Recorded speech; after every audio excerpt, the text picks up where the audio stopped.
E como a minha esposa já disse aqui, nós passamos já por vários, queridos, vários. É por isso que eu costumo dizer que quando nós estamos passando por alguns momentos difíceis na nossa vida, nós devemos louvar e engrandecer o nome do Senhor, queridos. Porque através desse vale, através desse deserto, Deus ele vai fazer florescer na tua vida. Amém. E você vai ter experiências para poder contar, queridos. Então, não murmure não critique não, exalte, glorifique o nome do Senhor, peça para que Deus ele venha te dar força, para que você possa vencer a dificuldade. Não peça a Deus para te tirar do deserto, não peça a Deus para te tirar do vale não, peça a Ele, Senhor, me sustenta, me dá força, porque eu sei que através desse vale, através desse deserto, eu vou glorificar o teu nome. Amém? Ezequiel no capítulo 37, você que trouxe sua Bíblia aí, você possa abrir, a ler juntamente comigo. Ezequiel 37, capítulo 37, versículo 1. Ele vai dizendo assim: e veio sobre mim a mão do Senhor, e me fez sair no espírito do Senhor, e me pôs no meio de um vale, que estava cheio de ossos secos. Versículo 2: e me fez passar em volta deles, e eis que eram muito numerosos sobre a face do vale, e eis que estavam sequíssimos. E me disse: filho do homem, poderão reviver esses ossos? E eu disse: Senhor, tu sabes. Queridos, essa passagem, ela é uma passagem bastante conhecida entre nós, ela fala muito no meu coração. E uma das coisas que me chamou a atenção foi que quando o Senhor, ele levou Ezequiel em espírito lá no meio daquele vale, queridos, ele não levou Ezequiel lá simplesmente para que Ezequiel olhasse para o vale e para que Ezequiel pudesse ver que Deus ele podia fazer ressuscitar aqueles ossos. Ele levou Ezequiel ali, queridos, foi para quê? Para que Ezequiel estivesse ali diante daquela situação e que ele visse e que ele profetizasse sobre os ossos. Porque, assim, queridos, Deus ele podia, sem Ezequiel, ele podia ressuscitar aqueles ossos, mas ele queria que o profeta estivesse diante daqueles ossos para quê? Para que ele pudesse profetizar. Querido, e como Deus falou muito no meu coração através desse versículo. Porque tem situações, querido, que nós estamos passando, vivenciando hoje, e às vezes a gente fala assim: poxa, mas Deus ele sabe do que eu estou passando. E ele sabe. Ele sabe o que você está passando, ele sabe o que nós estamos vivenciando, ele sabe da nossa dor, mas o que ele quer, querido, é que eu e você profetize. Aleluia. Não é somente nós sentarmos: ah, não, o nosso Deus ele pode todas as coisas, mas ele quer ouvir de mim e de você. Ele quer ouvir você chegar diante dele e falar: Senhor, tu sabes que eu estou passando por esse momento difícil, mas Senhor, eu estou aqui te clamando, porque eu sei, Senhor, que tu pode fazer. Mas sobre a tua palavra, Senhor, eu vou profetizar nesse vale, e aquilo que estava morto vai passar a ter vida. Queridos, interessante é que aqui no versículo 2 ele vai dizendo que eis que estavam os ossos que estavam ali, estavam sequíssimos. Queridos, eles não estavam simplesmente secos. Isso daí já dá para você entender o milagre do Senhor. Os ossos não estavam simplesmente secos, estavam sequíssimos. Sabe aquilo que você olha assim? Eu não sei se eu quando criança, né, já vi muito assim na terra, quando estava brincando com terra, você achava um ossinho ali no chão e aquele ossinho já estava ali, ó, seco. Você vai olhar para uma situação daquela, queridos, o que você vai achar? Não tem mais jeito, não tem solução, queridos. Se você vê uma pessoa sendo atropelada, morrer ali na hora, você vai imaginar assim: poxa, não, a gente pode orar, nós podemos interceder aqui, Deus pode ressuscitar. Mas quando você está diante de uma situação em que você vê simplesmente os ossos ali, queridos, a gente olha e diz: não tem mais jeito. Queridos, nesse processo aqui de Ezequiel, eu pude aprender muito. Deus ele vinha falando muito comigo, no nosso coração, vinha falando muito conosco através dessa palavra. E quando o pastor Rocha nos convidou para ministrarmos essa palavra, nós muito nos alegramos. Por quê? Porque, queridos, em meio ao vale que nós passamos, vocês vão ver aqui um pouquinho, Deus, ele fez com que profetizássemos lá naquele vale. Então, queridos, entenda uma coisa: a situação da sua vida hoje pode talvez estar tudo muito bem, mas talvez esteja faltando alguma coisa, que lá no início do seu relacionamento, lá no seu namoro, que você falava para sua namorada, para o seu namorado, sabe, aquilo que lá no início a gente vinha conquistando, não, pois tem que conquistar ela, tem que fazer isso, tem que fazer aquilo outro, que hoje você não faz mais, queridos. Deus, Ele quer trazer, porque talvez, queridos, simplesmente uma palavra eu te amo, um beijo, um carinho, isso tudo, querido, faz com que o nosso relacionamento, ele venha mudar. Amém. Não é simplesmente nós estarmos dentro da mesma casa, dentro das quatro paredes, e está se vendo todo dia, não, queridos. Ah, mas quando eu namorava, a gente era assim, a gente fazia isso, fazia aquilo outro. Não, agora a gente casou, não precisa mais disso. Não, precisa sim. Isso faz a diferença. Isso é o tempero, queridos, no seu casamento. Amém. Isso é o tempero no nosso casamento. Faz diferença. Eu hoje, quando eu passo na rua, às vezes estou passando de carro, quando eu vejo assim, um casalzinho, né, de senhor, de idade, assim, de mãozinha dada, queridos, eu olho assim, eu muito me alegro. Eu olho assim, eu falo, que coisa linda. Sabe, eu ando de mão dada, queridos. Hoje em dia, o que mais a gente vê aí é casal andando assim, o marido atrás, a mulher na frente, ou então o marido na frente, a mulher atrás. É assim que a gente vê hoje, queridos. E todo mundo acha, não, é uma moda, não, é assim desse jeito, não tem, sabe? Assim eu fico assim olhando e vejo, quando eu vejo o casalzinho andando assim, eu falo, cara, olha só, que bênção. É assim que eu quero envelhecer. Amém. É assim que eu quero ser até o final. Amém. É dessa forma, queridos. Eu estava esses dias, nós fomos almoçar, e nós estávamos conversando, sabe, minha esposa para falar, esses dias nós fomos almoçar e tinha uma jovem lá, ela amiga nossa, assim, já que a gente já conhece, já de algum tempo, e a gente foi falar com ela a respeito do marido dela, a gente nem sabia o que estava acontecendo. E a minha esposa chegou para falar com ela, seu esposo, ela na mesma hora falou assim, não, meu esposo não. É que o homem não sabe contar os detalhes, né? A mulher tem que contar os detalhes. Eu fui perguntar para ela se o marido dela ainda estava fazendo pão, porque eu sei que ele trabalha com pão. Aí eu cheguei para ela e falei assim, vem cá, teu marido ainda está fazendo pão? Aí ela olhou assim pra minha cara e falou, não. Eu falei, ué, ele parou de fazer pão? Ela falou, não, ele não é mais meu marido. Então hoje o negócio tá assim, né? Você tem que primeiro perguntar, ainda é o seu marido? Porque o negócio tá assim, você já não sabe mais quando é e quando não é. E eu fiquei assim assustado com isso, porque ela falou assim, não, agora é assim desse jeito. Não deu certo, a gente larga, pega outro, arruma outro. E eu fiquei olhando assim, parei e pensei, falou, o negócio é ser feliz. Não deu certo, a gente arruma outro. Queridos, as coisas estão mudando, sabe? De uma tal forma que as pessoas casam hoje, mas já pensando já, não, eu vou casar. Se não deu certo, a gente separa. É um acordo que eles fazem entre si. Não, ó, a gente vai casar e tal. Se deu certo, show. Se não deu, você vai para um lado, eu vou para o outro, continuamos amigos. Eu com outro, aí você com outro e acabou. E tá junto na mesma festa. É isso que a gente se vê hoje, querido. Eu fico imaginando, queridos, eu penso assim, lá um tempo atrás, né, na nossa época lá de adolescência, de jovem, você via que havia um noivado. E às vezes as pessoas ficavam noivas 2, 3, 4, 5. Eu conheci pessoas que ficaram noivas 8 anos, para depois casar. Mas sabe o que é isso, querido? E hoje eu vejo o casamento deles firme até o dia de hoje. Hoje em dia nós temos uma geração que só se conhece pelo celular. Estão ali, olhando o celular e tal, mexe, gostei dela, vou para minha casa, vou para lá e ficam junto trocando figurinhas. Ah, tá bom, vamos marcar a data, vamos casar. Casa, querido, só que é totalmente diferente.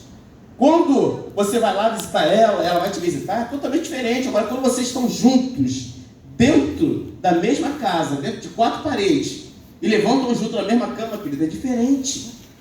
As coisas começam a mudar.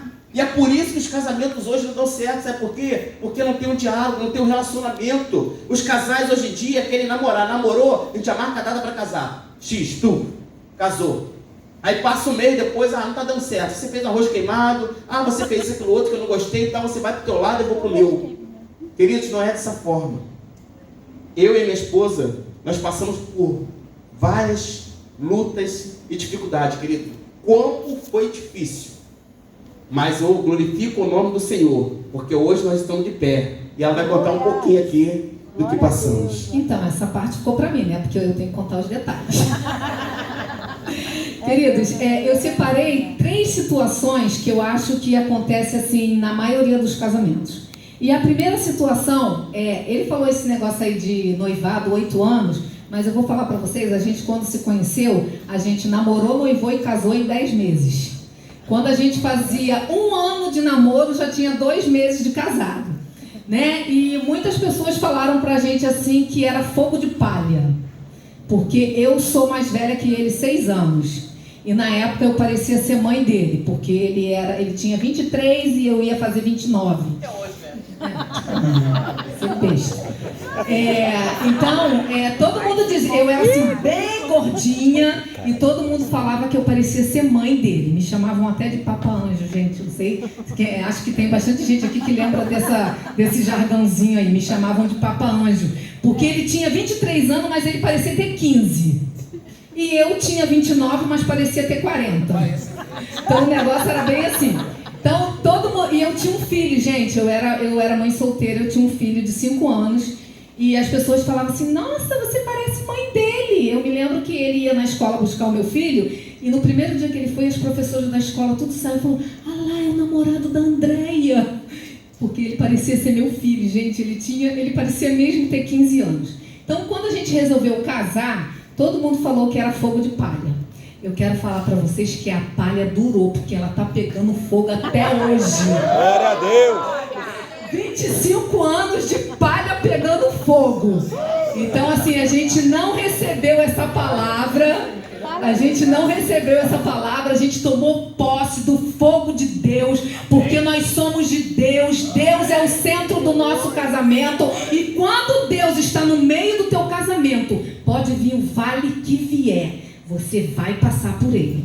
E o primeiro vale que eu queria colocar aqui foi o vale da adaptação. Queridos, não foi fácil.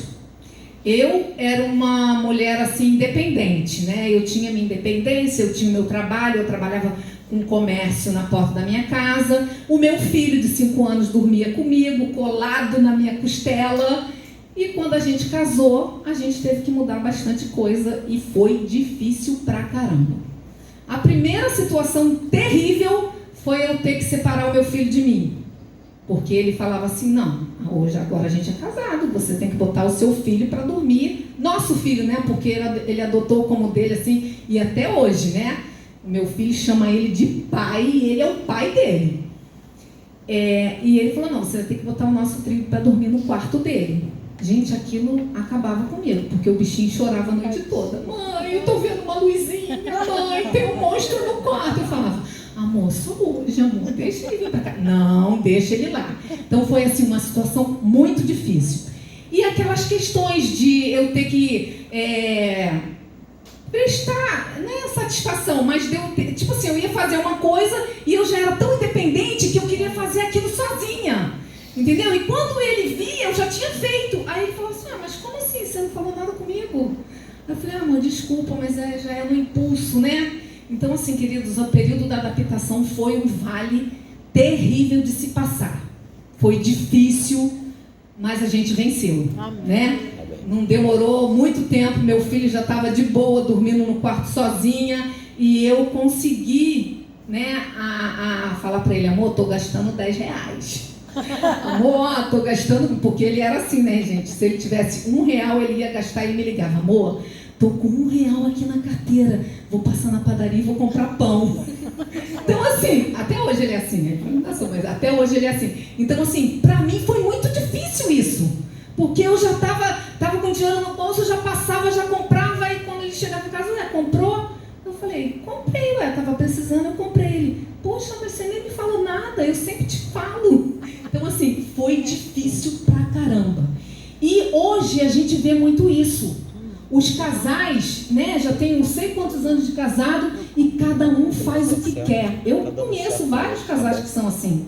O cara vai, compra um negócio, não fala com a mulher compra um negócio, não fala com o cara, aí de repente aquilo não é a prioridade de dentro de casa, né? Porque a mulher, ela tem essa percepção maior, ela sabe o que é mais prioridade, e às vezes o homem não tem, né? Então, assim, pra gente se adaptar foi um vale, assim, muito difícil, muito. Mas a gente conseguiu, porque a gente orava, A gente clamava, a gente sempre colocou o Senhor no meio do nosso casamento e sempre pedindo direcionamento. E eu comecei a falar: Senhor, eu prefiro ter paz do que ter razão. Eu estava até falando esses dias com a Dani, né? Eu falei: Senhor, eu prefiro ter paz do que ter razão. Então me ensina a lidar com esse homem, Senhor, porque é difícil para mim. Ele é muito enjoado e eu vou para outro caminho. Então, Senhor, me ensina. É enjoado até hoje, tá, gente? É enjoado até hoje, assim. Eu costumo muito falar isso para ele. Meu filho, eu te conheço como a palma da minha mão. Eu sei o que você está pensando. Aí ele: duvido, fala aí o que eu estou pensando. Aí eu falo, ele: tá certo, estou pensando isso mesmo. Então, assim, eu aprendi a lidar com o melhor dele. Porque o bichinho é chato, é enjoado, mas é um homem maravilhoso. Tem um coração maravilhoso. Então, o que eu fiz? Para eu ter paz e não ter razão, eu comecei a lidar com o melhor dele. Eu foquei na qualidade. Quantas vezes eu estava na rua e ele me ligava: amor, onde é que você está? O que você está fazendo? Aí eu estava com a minha mãe e minha mãe falava: nossa, mas esse teu marido é chato, hein? Eu falei: ele é chato, mas é meu marido e é um homem bom. Então eu tenho que focar na qualidade que ele tem de ser um homem bom. Queridos, eu aprendi. E foi maravilhoso aprender isso. Porque quando a gente fica naquela situação: não, eu tenho razão, é briga na certa. Se não ceder, eu sempre cedi? Não. Muitas vezes eu falava: não, eu acho que é assim. Mas o negócio foi caminhando e deu certo. Né? E você quer continuar? Eu posso continuar. E uma outra situação, um outro vale que eu separei foi a enfermidade. Quando a gente tinha, deixa eu olhar a hora. Quando a gente tinha 7 anos de casado, eu peguei HPV. Não sei como, não sei da onde saiu, e eu fui acometida do HPV. Queridos, foi uma situação horrível. Que em 3 dias, o negócio começou num dia, no terceiro dia, eu colocava pus pelas pernas baixo. E eu fui para o hospital e quando cheguei lá, que a doutora viu, a doutora falou: nossa, que coisa horrível. Com certeza o seu esposo também está com o mesmo problema, vocês vão ter que se tratar junto. Eu falei: não, doutora, ele não tem sintomas nenhum. E ela falou: não, eu vou encaminhar ele para o urologista.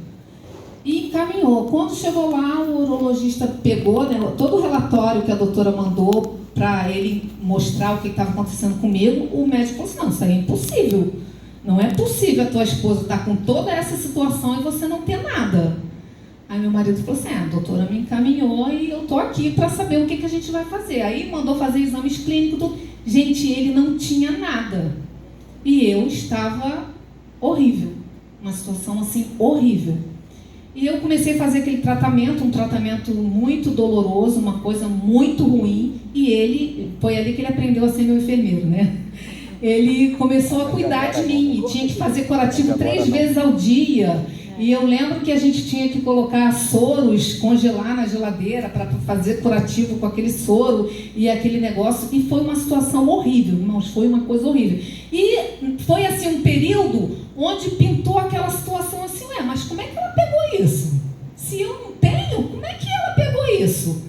Então, assim, não chegou a ter essa desconfiança porque a gente confiava muito um no outro. Mas se a gente não tivesse assim, o direcionamento de Deus, poderia ser uma situação de separação. Porque como que a minha esposa está com essa situação e eu não? Né? Então, assim, graças a Deus a gente, né, conseguiu contornar essa situação. E o que eu fiz? Eu fui buscar no Senhor. Eu fiz o tratamento, tudo direitinho, fui buscar no Senhor. E eu comecei a fazer uma campanha. Olha a importância da campanha, gente. Eu comecei a fazer uma campanha na igreja e quando foi um dia, já tinha mais 5 dias que eu estava indo lá, e quando foi um dia, já tinha terminado todo o culto, já tinha sido orado pelos enfermos e tal. Na hora que o pastor foi dar a bênção apostólica, o pastor falou assim: queridos, antes de eu dar a bênção apostólica, Deus está me direcionando a orar de novo. E eu quero orar pelos enfermos. Irmãos, eu estava naquela situação terrível. Uma coisa assim que o negócio descia, parecia que tinha uma bica aberta dentro de mim. E eu fui lá na frente. E o pastor fez uma oração simples. Uma oração simples. E na hora ele falava assim: enfermidade, sai em nome de Jesus. Na hora que ele falou aquilo, eu senti um troço muito quente na minha barriga, como se uma mão tivesse vindo no meu ventre. E eu falei com a minha mãe, falei: nossa, eu senti um negócio muito estranho na minha barriga. Quando ele acabou de orar, uma irmã falou assim: olha, Deus me revelou agora nessa oração que Deus curou um útero. Eu falei para minha mãe: foi o meu. E, gente, no outro dia eu tinha que ir na doutora, porque ela ficou toda semana me examinando. Quando eu saí da igreja, eu já estava normal, já não sentia mais nada, já não estava colocando mais pus. E eu fui para casa normal. Quando eu cheguei em casa, eu falei: gente, eu não estou sentindo mais nada. No outro dia de manhã, eu fui para a ginecologista. Quando chegou lá, que ela foi me examinar, ela falou: Andréia, o que aconteceu? Eu falei: por quê? Ela falou: porque se eu não tivesse te examinado há 3 dias atrás, eu não diria que era a mesma pessoa. Você está com um útero novo. Queridos, eu fui curado para a glória de Deus naquele dia. Então, quando a gente tem o Senhor como centro do nosso casamento, Ele age em todas as áreas. Ele age na adaptação, Ele age na saúde. E naquela época, né, a gente fazia o preventivo no postinho, o resultado só saía 3 meses depois, e quando o resultado saiu, o postinho mandou me chamar, dizendo que ia me encaminhar para o INCA, porque eu estava com câncer. E eu falei para o médico assim: doutor, eu fui curada. Aí ele falou assim: o problema é seu. Se você tem a sua fé, tudo bem, mas o meu papel é te encaminhar para o INCA. Aí eu falei: beleza. Fui embora para casa e fui embora para casa. Então, assim, queridos, Deus faz, Deus age. Então, você nessa noite, Deus te trouxe aqui para te levantar como Ezequiel dentro do teu casamento. Profetiza sobre esse vale. Qual é a situação que vocês estão vivendo? É na saúde? É adaptação? Não sei, né? Se tem uns casalzinhos novos aí que é difícil. É na adaptação? Pede o Senhor. Senhor, Tu és o centro do nosso casamento. Vamos profetizar. Vamos nos levantar como profeta, porque você é profeta dentro da sua casa. Você é profeta no seu casamento. Então, profetiza sobre esse vale. Amém? Ainda tem mais um, mas agora eu vou deixar ele falar um pouquinho, né? Querido, pensa no vale, com essa situação que ela teve ali. Eu fiquei desesperado na época. Eu me lembro que quando ela chegou em casa, ela contou essa situação, eu fiquei no desespero só. Pensa. E então aqui no versículo 4 vai dizer assim: me disse, profetiza sobre estes ossos e dize-lhes: ossos secos, ouve a palavra do Senhor. Queridos, no meio do vale, no deserto, quando Deus manda você fazer, vai lá e faz, porque Ele vai trazer vida àquilo que estava morto. Aleluia. Queridos, interessante é que quando ela contou aquilo para mim, eu fiquei desesperado. E ela falou assim: amor, a situação é essa, é essa, é essa. Queridos, uma das coisas que a gente, ou nós homens, né, temos muitos costumes, é assim: tá passando mal, tá sentindo isso, vamos chamar a mãe, vamos chamar a irmã para cuidar, ou chama alguém, bota alguém lá para cuidar. Queridos, nada melhor do que você mesmo para tratar da sua esposa. Amém. Às vezes você vai achar assim: poxa, não, isso é cafona para mim, eu tenho que cuidar dela, não, ela que cuida de mim. Não, queridos, faça a tua parte. Porque quando ela ficou assim, queridos, até hoje, vendo? Quem cuida dela, quem trata dela nos problemas sou eu. E não é? O pastor Rocha e a Fábio está aqui, testemunha aqui, que todos os problemas, tudo que acontece, irmãos, nós estamos juntos em tudo. Em tudo nós estamos juntos. Rapaz, no casamento a gente faz o voto, que é na alegria e na tristeza, na saúde e na doença. Exatamente. Então, isso que nós falamos lá no altar, querido, você tem que cumprir no dia de hoje. Não é chegar: minha esposa está sentindo assim, está passando mal, está isso e pelo outro. Não, larga ela para lá, não vou deixar ela para lá, vou jogar minha bola, e ela que chama a mãe dela, que chama a irmã dela, que chama alguém para poder cuidar. Não, faça a sua parte. E eu me lembro que quando ela estava nessa situação, eu fiquei desesperado, irmãos. Pensa no desespero, isso lá atrás, mas já era uma experiência que Deus estava fazendo eu passar, porque Ele sabia que através dessa viria outras e outras. E aí eu iria saber como passar. Por isso que eu falei com vocês que, em meio à situação que vocês estejam passando hoje, querido, isso pode ser uma experiência, tanto para você vivenciar novamente lá na frente, ou para você contar para aquele que está passando por aquela situação. Então, glorifica o nome do Senhor. Passa a fazer como o Senhor falou para Ezequiel: olha, profetiza. Vai lá e profetiza sobre o nosso ser. Você tem que chegar e profetizar. Se a tua esposa está doente, está passando por dificuldade, está passando uma situação difícil, assiste ela qual for. Apoie ela. Chegue junto dela e fala: olha, eu estou contigo. Quantos casais a gente viu por aí, a gente ouve, né, dizer, as pessoas falam assim: olha, eu fiquei doente, foi eu ficar doente, minha esposa me largou, me abandonou, deixou de lado. Não, queridos. Você tem que estar ali, ó. Foi ela que Deus te deu. Amém. Ele deu para você cuidar, para você zelar. Aí você acha assim: não, ela está com essa enfermidade, agora acabou. Melhor largar uma outra. Não, queridos. O nosso Deus, Ele faz. Aleluia. O nosso Deus, Ele quer que você profetize. Independente da situação em que vocês estão vivenciando, tanto você ou ela, profetize. Aleluia. Porque Deus, Ele vai fazer ressuscitar. Deus, Ele vai fazer acontecer sobre a sua vida. E até hoje, querido, nós passamos por dificuldade, mas estamos ali juntos, coladinho. Amém. Coladinho junto, não é isso, irmão? Sim, ele aprendeu até a aplicar injeção, gente. Há pouco tempo agora eu fiz um tratamento, tive que tomar várias injeções e ele que me aplicava. Então, assim, a gente aprendeu a viver literalmente se tornando uma só carne, né? E assim, o casamento, ele precisa ser isso. Você precisa viver com o seu esposo, com a sua esposa, como se vocês fossem uma só carne. Amém. Viver um para o outro. O meu filho, nossos filhos hoje, né, já são casados, um tem 30 e o outro tem 23. Esse meu filho mais novo, ele fala assim: nossa, meu pai é muito engraçado, porque ele não vai no banheiro sem falar para minha mãe: amor, vou no banheiro. E é assim mesmo, tá, irmão? A gente tá ali, aí ele: amor, vou lá no banheiro, tá? Aí vai no banheiro. Aí meu filho fala assim: eu nunca vi tudo que meu pai vai fazer, tudo que minha mãe vai fazer, tem que falar um pro outro. Queridos, antigamente, agora até que a gente parou com isso, mas a gente ia na padaria junto.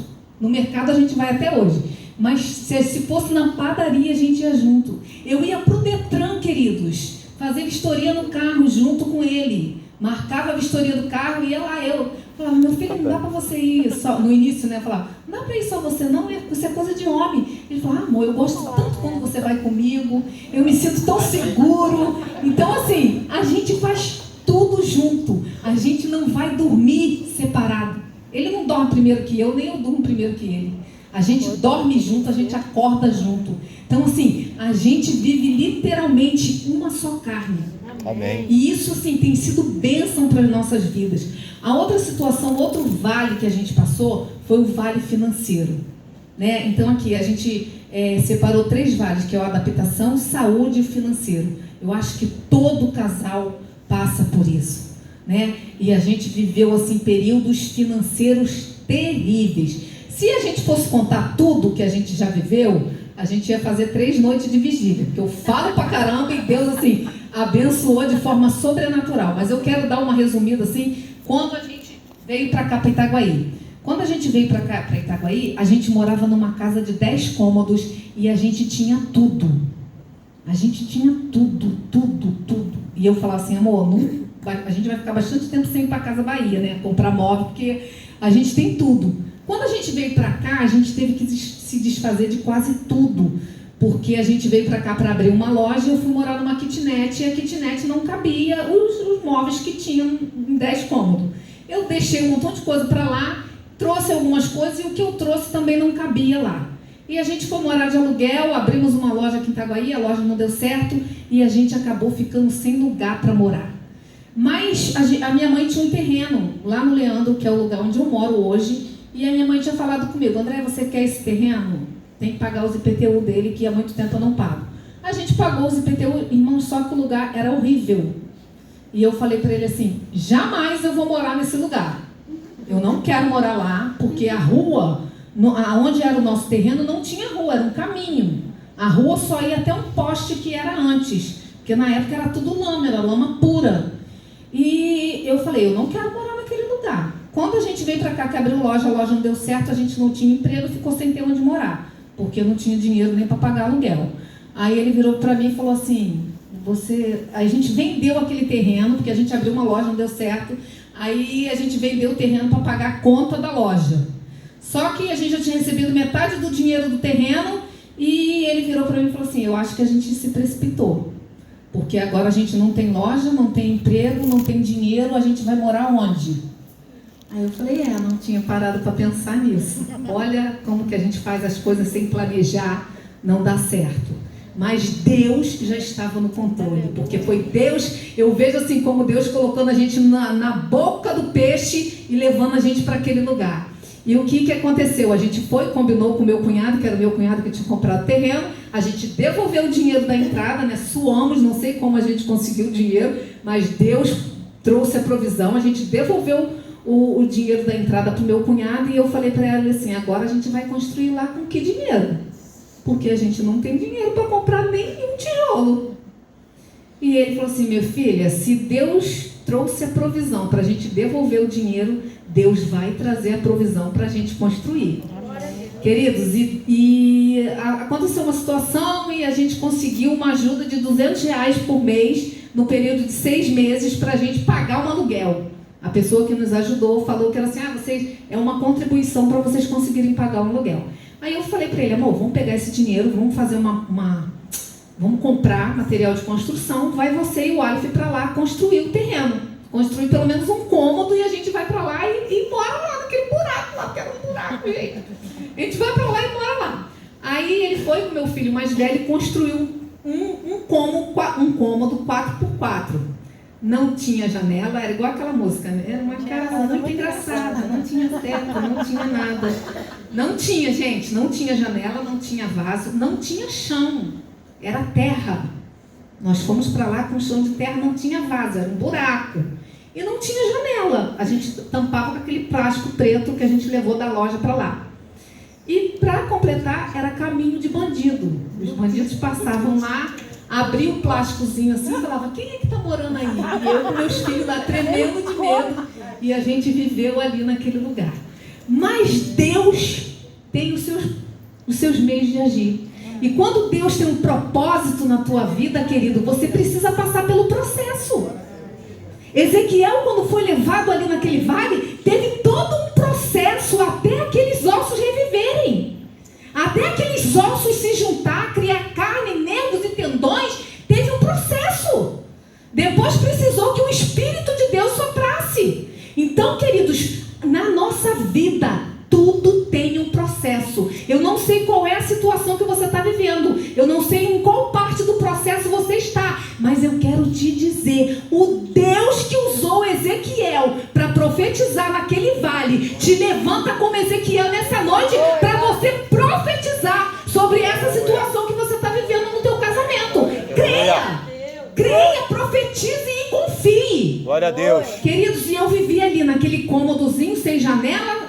A gente conseguiu, não lembro agora como foi o telhado, e a gente ficou ali um bom tempo, tá? Marido desempregado, ficou 1 ano e pouco desempregado, e depois Deus foi movimentando, ele arrumou um emprego, e quando foi um belo dia, com 2 meses que a gente estava lá nesse lugar, que era barro puro, e quando chovia assim, né, a gente mergulhava no barro, e a gente que não estava acostumado com barro, a gente se lambrecava mesmo no barro, né, porque quem já está acostumado tem os macetes, né, bota saco, aquele negócio.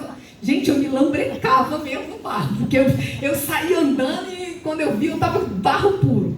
Mas com 2 meses que a gente estava lá, Deus levou a bênção para aquele lugar. Foi aquela época que estavam asfaltando as ruas todinho em Itaguaí, e Deus... Tinha um irmão da igreja que a gente era, que trabalhava na máquina, e o irmão foi trabalhar exatamente na minha rua. Queridos, a rua era alta e o meu terreno era baixo. Para a gente entrar lá era difícil, quando chovia, a gente tinha que cair dentro da poça, que era o terreno era grande, então para chegar do portão até lá na casa, era uma poça que a gente tinha que ir passando dentro da água. E quando o irmão começou a fazer a terraplanagem lá da rua, ele foi pegando a terra e ele fez um caminho assim, ó, no meio do meu terreno com um aterro que dava para a gente conseguir chegar em casa, lá na porta, sem água. Né? Então, assim, Deus começou a providenciar. Deus começou a levar a bênção para aquele lugar. Aleluia. Porque aonde tem um servo dele, a bênção chega lá. Queridos, então aonde você coloca a planta dos teus pés, aquele lugar é abençoado. Talvez você esteja entrando na tua casa e você já entra falando, eu não aguento mais. Essa situação, essa casa, essa goteira, esse sofá. Queridos, não murmure, glorifique ao Senhor, porque quando você coloca no seu coração a gratidão, Deus abre as portas.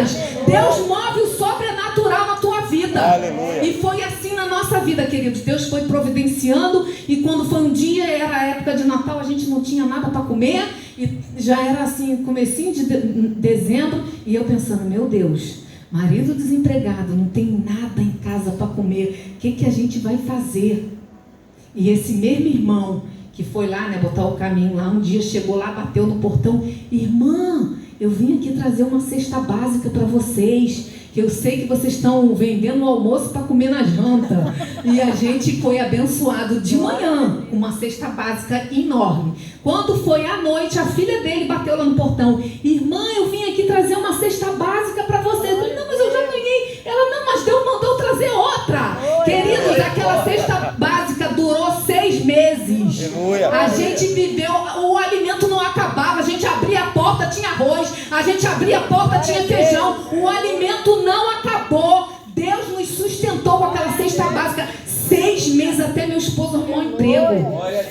E quando foi uma outra situação, a gente também estava num período assim de não ter nada, só tinha R$2, e uma pessoa me chamou e falou assim, quando você vier aqui fora, passa aqui que eu quero te dar eu quero te falar contigo. Eu falei, beleza.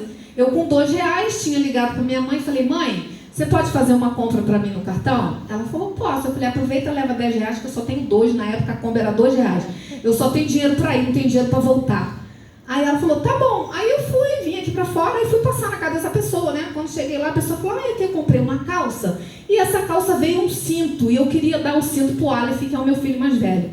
Falei, caramba, vim aqui para me dar um cinto? Poxa, não podia ter levado isso lá em casa? Eu pensei na hora, né? Gente, como é que é incrédula, né?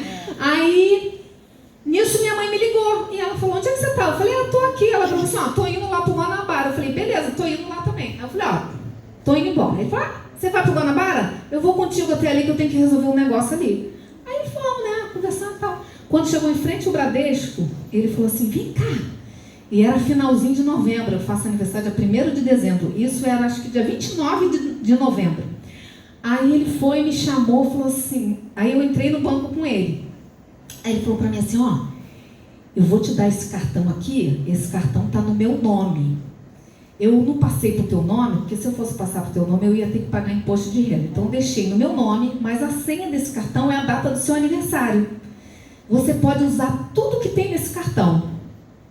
Vindo de quem vinha, eu pensei assim, deve ter uns R$500, eu com a minha pequena fé, né? Falei, deve ter uns R$500, mas R$500 já vai me ajudar pra caramba. Pra quem tinha 2, eu pensando ali rapidinho, né? Eu falei, mas se for R$500 vai me ajudar, já vai dar pra me fazer uma compra, né? Aí ele falou assim, tá bom, então toma aí, vou embora. Me deu o cartão, fui embora. Enfiei o cartão lá, né? Botei a data do meu aniversário. Queridos, quando eu vi o saldo, tinha R$40 mil e 56 centavos. Pensa, queridos, eu só tinha R$2. Eu não tinha dinheiro para comprar, fazer compra. Deus triplicou, não sei nem quadriplicou, não sei. Eu saí do banco e eu fiquei na esquina do banco gritando que nem uma louca. Deus até me guardou porque eu não fui assaltada, porque do jeito que eu gritei.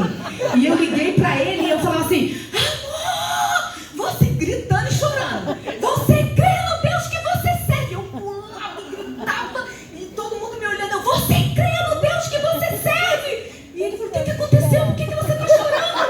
Aí eu falei, amor, você crê? Eu falei, amor, o que é, mãe? Por que você está chorando? Eu falei, amor, eu ganhei R$40 mil.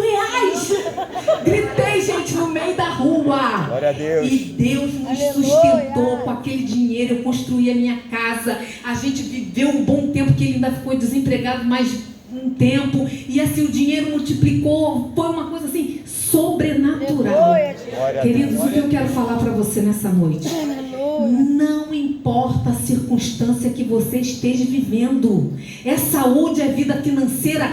Creia que Deus pode agir. Creia que Deus vai agir.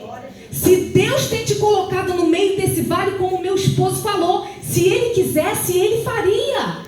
Ele mandava aqueles ossos reviver Ele mesmo, mas foi necessário Ele usar o profeta para profetizar sobre aquele vale. Querido, é você, o marido, provedor da casa, profetiza sobre esse vale. Querido, é você, esposa, ajudadora do seu marido, profetiza sobre esse vale e creia que o Senhor vai fazer. Aleluia. Creia que o Senhor vai Glória a trazer a Deus. provisão. Creia que o Senhor vai trazer a cura. Creia que o Senhor vai resolver essa situação. filho, o que está acontecendo? Eu não sei, mas você tem que crer e profetizar que Deus vai agir. Glória a Deus. Glória a Deus, aleluia. Foi. Pena que não dá para te contar tudo. Isso aqui foi só um breve testemunhozinho, porque tinha bastante coisa mais para nós contarmos, mas o horário já não nos permite, né? Parte 2. Exatamente. Entendeu? Não deu, querido, porque é muito grande. O testemunho é grande, sabe? O que Deus fez na nossa vida assim é grande. E às vezes, querido, a gente olha hoje, né? A gente tem costume de olhar, a gente só olha o final. Aí a gente fala, poxa, mas o irmão falou de tal, Deus abençoou tanto a vida dele, querido, mas a gente não sabe o quanto foi o processo. A gente olha e a gente fala assim, poxa, mas o irmão está assim, assado. Eu me lembro que quando eu estava aqui, né, ouvindo o testemunho da Aline, do Marcelo, irmãos, eu saí daqui assim, radiante. Porque hoje quem vê eles assim, né, a gente olha e tal, eu até falo com ela, brinco com ela, que eu não consigo olhar para ela por causa desses brilhos dela.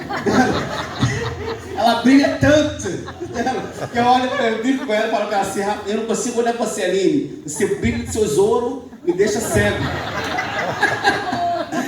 Mas o testemunho deles, com o espírito, né, Aline? O testemunho deles, assim, sabe, falou muito no meu coração. Então a gente vê hoje, aí a gente não imagina o que os irmãos passaram. Então, queridos, o que você está passando hoje, não fique pensando, achando que Deus está me castigando, mas eu estou passando por isso, a minha situação não vai mudar, a minha vida não vai mudar, queridos. Na situação em que você está vivenciando hoje, o que Deus ele quer falar para mim e para você é assim, olha, profetiza nesse vale. Aleluia. Profetiza, queridos, você tem que profetizar. Mas Deus sabe, mas Ele quer ouvir de você. Você dobrar os seus joelhos e falar, Senhor, eu estou nesse deserto, eu estou nesse vale, Senhor, mas eu creio que Tu pode fazer, eu creio que Tu vai fazer acontecer sobre a minha vida. E Deus chegou para Ezequiel e falou assim, olha, no versículo 5, vai dizer assim, assim diz o Senhor Deus a estes ossos, eis que farei entrar em vós o Espírito e vivereis. Versículo 6, e porei nervos sobre vós, e farei crescer carne sobre vós, e sobre vós estenderei pele, e porei em vós o Espírito, e vivereis e sabereis que eu sou o Senhor. Aleluia. O Senhor está falando para você, querido, que Ele é o teu Senhor, Ele é o teu sustento, Ele é que te capacita. Eu não sei o que você tem vivenciado hoje no seu relacionamento, mas o que Deus quer é que você profetize no seu relacionamento. Em nome de Jesus. Talvez as coisas podem não estar muito boas.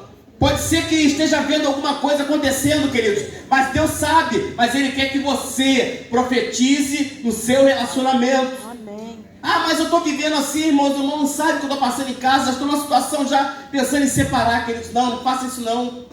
Talvez Deus está te levando lá para você rodar em volta daqueles ossos, como Ele fez com Ezequiel. Ele fez assim, Ezequiel ele rodou, que não foi assim, a gente lê a palavra ali, a gente imagina, não, Ezequiel foi lá, Deus colocou ele ali, ele profetizou e os ossos viveram. Não, tudo tem um processo, querido.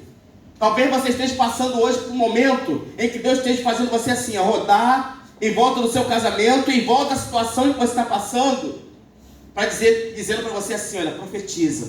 Você está vendo esse vale aí? Você está vendo essa dificuldade? Você está vendo o que você está passando hoje? Aí você olha, mas Senhor, Tu sabes, mas Ele diz, profetiza. Então nessa noite você tem que sair daqui com a certeza de que você tem que chegar, colocar as suas mãos e profetizar. Fala, Senhor, eu não aguento mais essa situação. Eu sou Teu servo, eu sou Tua serva. E no meu relacionamento, Senhor, foi Tu que me deste meu esposo, foi Tu que me deste a minha esposa. E eu quero profetizar nessa noite. Eu quero profetizar. Ossos secos, ouve a palavra do Senhor. É dessa forma que você tem que falar. Ossos secos, ouve a palavra do Senhor. Dentro do meu lar não, o meu lar é Teu. Tu chamaste a mim, Tu me mostraste aqui dentro do meu lar com meu esposo, com a minha esposa. Então nós te servimos, Senhor. E aqui dentro não. Então começa a profetizar, queridos, porque grandes coisas, grande milagre Deus vai fazer sobre a sua vida. Eu não sei se todos que estão aqui, queridos, têm os cônjuges salvo. Mas se você não tem, ou se você está passando por um processo ali com ele, ali, sabe, de caminho do Senhor, ore ao Senhor, queridos. Acredite no teu casamento. Não dê de mão beijada para o inimigo, porque é isso que ele quer, destruir os casamentos. Hoje em dia você anda pela rua e as pessoas falam, olha, é assim mesmo, não deu certo, chuta. Mas não é, queridos. Deus, Ele te deu, é teu. Zela por aquilo que Ele te deu, que Ele colocou em tuas mãos. Que Deus possa falar profundamente mais no seu coração, querido. Que você saia daqui nessa noite convicto de que Deus, Ele pode restaurar o seu casamento. Deus, Ele pode ressuscitar aquilo que estava morto. Que você olha e fala assim, olha, rapaz, lá antigamente era assim, era assado. Mas se você começar a profetizar, Deus já fazia ressuscitar e vai levantar aquilo que estava morto. Amém? Glória a Deus. Queridos, antes de terminar, a gente queria fazer um ato profético. Eu queria que você ficasse de pé. Eu não vou pedir para você falar para sua esposa, não, que a gente já teve uma experiência dessa e deu ruim, né? Falar, assim, eu queria que você pensasse aí agora, o esposo e a esposa.